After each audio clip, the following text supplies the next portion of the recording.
Xi's military inspector has been canned, and he's going for the disabled organizations too. Why? Because he's waging a war against the red families, and no one escapes his suspicion.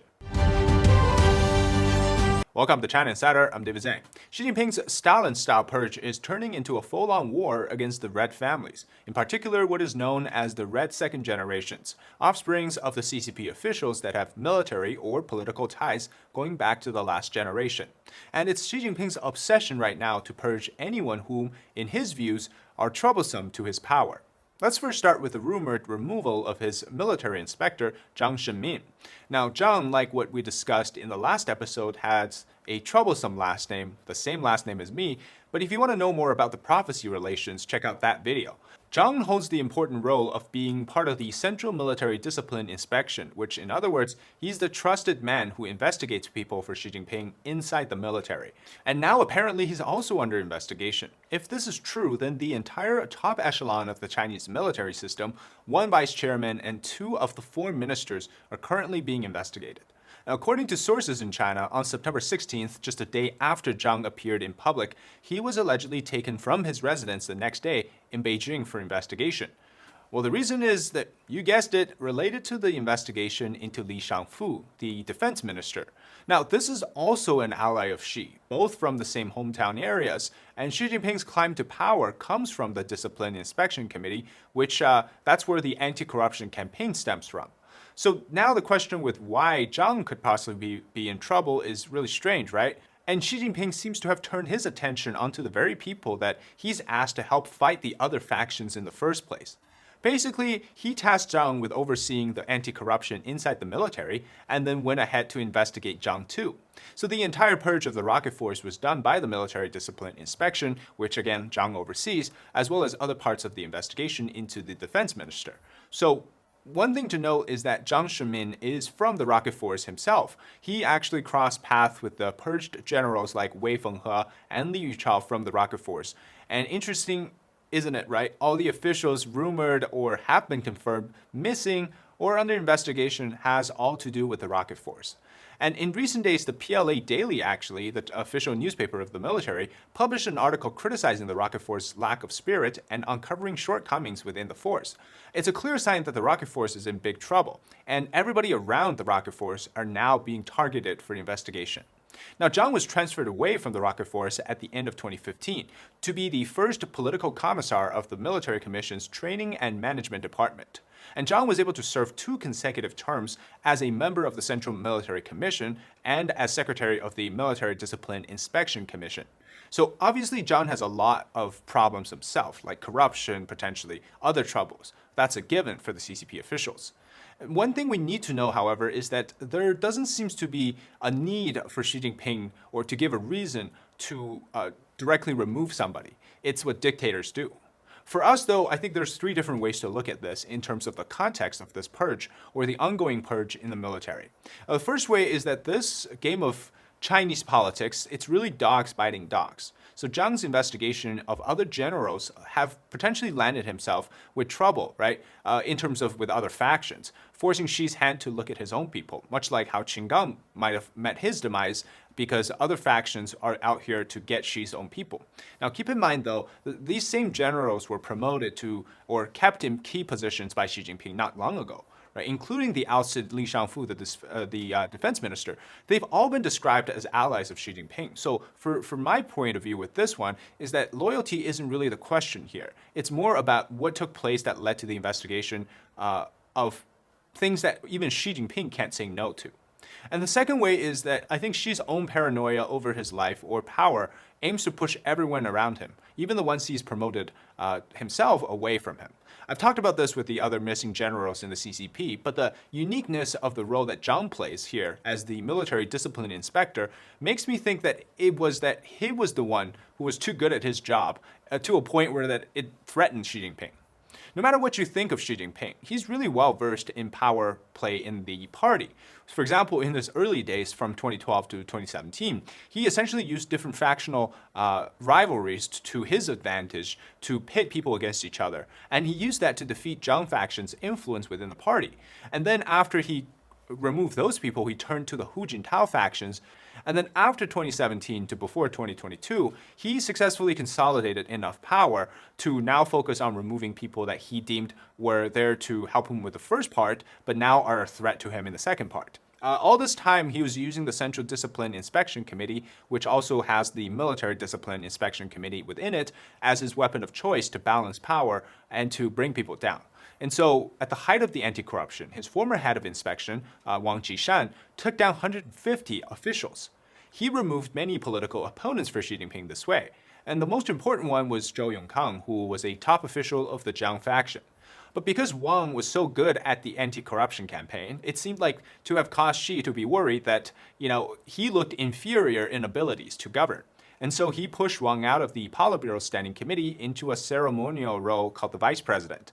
So now I'm thinking that because Zhang was so good at purging all the generals doing his job for Xi, that it somehow threatened Xi Jinping too.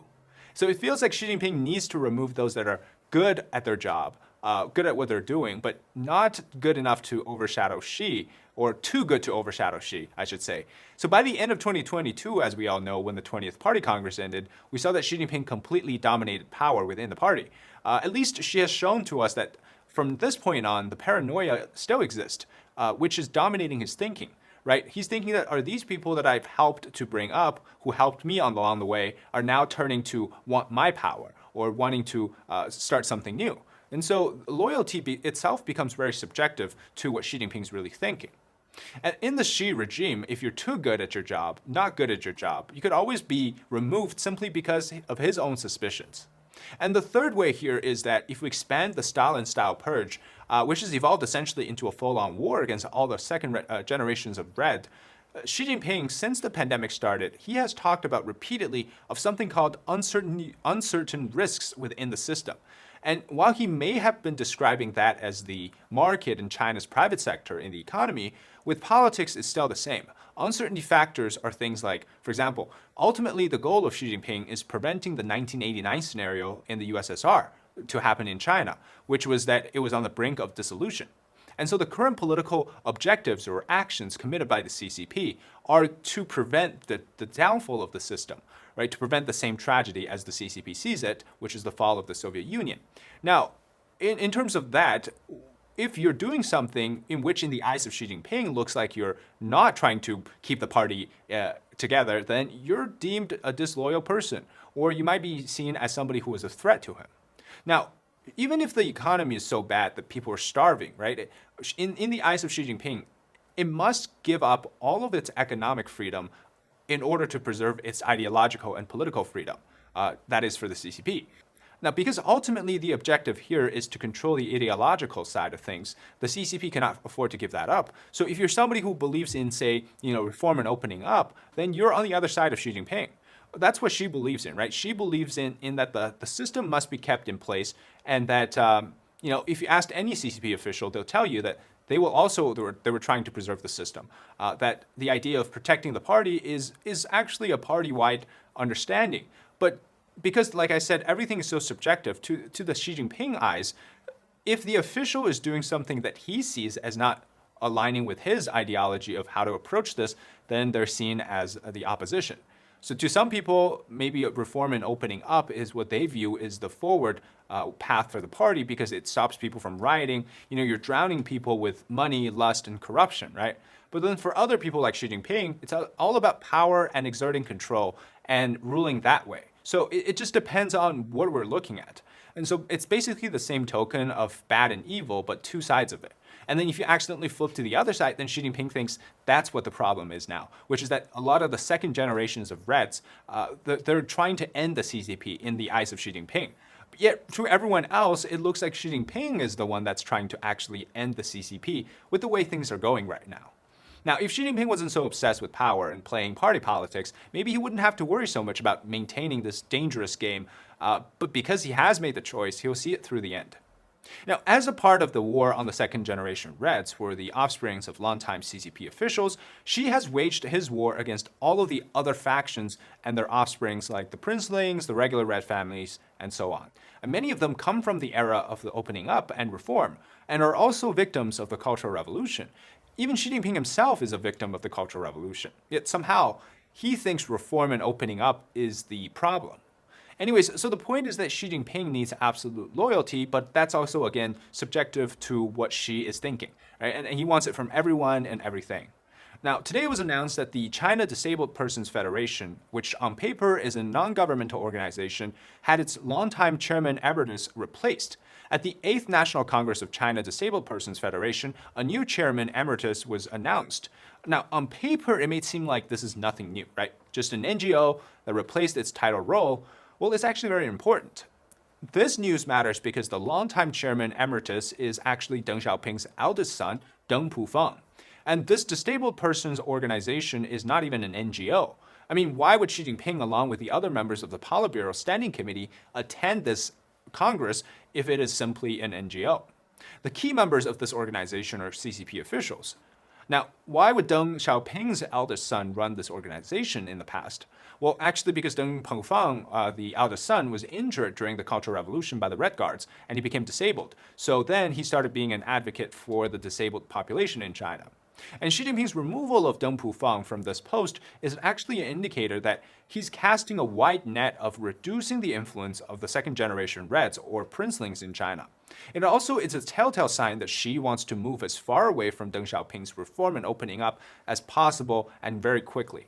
And Xi is, of course, on a trajectory to turn China back to where it was the 1950s, where communist ideology is the food of their lives, and even if dirt poor, the people will be indoctrinated. So back in 2021, Xi Jinping said that he demands loyalty from all the second-generation Reds.